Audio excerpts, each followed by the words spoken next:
If you want to know the difference between the two parties, the two major parties in the United States today, take a look at how each party is preparing their run for president in 2020.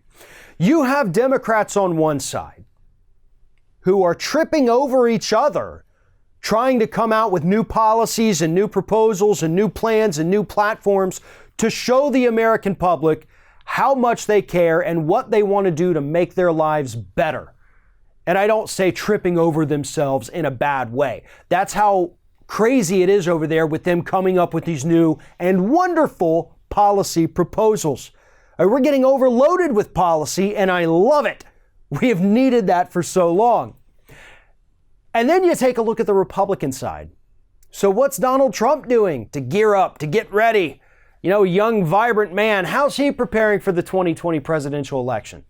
Well, according to insiders in the White House, he's preparing for it by coming up with humorous/cruel nicknames for his Democratic opponents.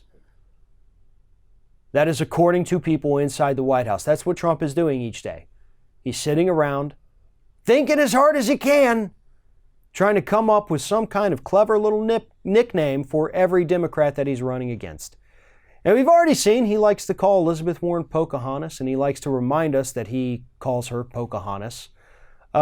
You've got Sleepy Joe, Crazy Bernie, and probably some other ones kicking around. Maybe he hasn't quite perfected it, but that's what he's doing.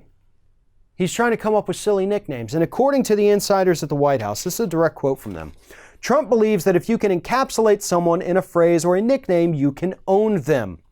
Low energy Jeb, little Marco, that kind of shit really diminishes people and puts you in control of them. And that's what Trump is a genius for doing.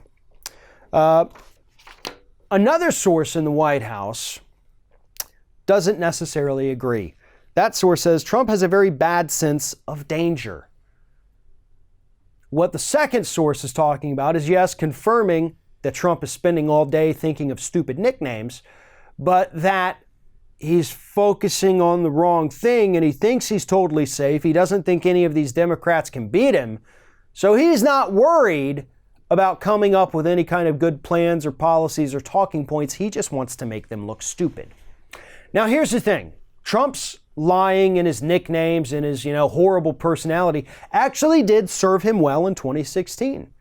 Had he been another bland milquetoast Republican, he never would have broken, honestly, probably 30% with either the Electoral College or the popular vote.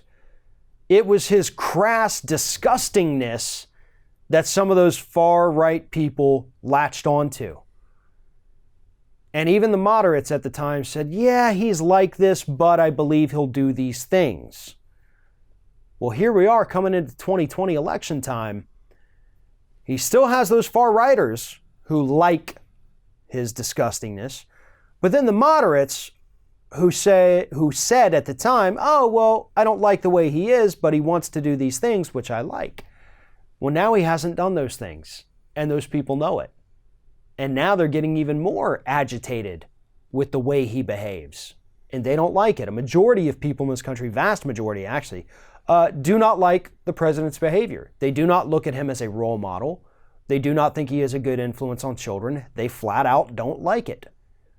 So what worked for him in 2016 is not necessarily going to be a winning strategy in 2020. People are tired of it.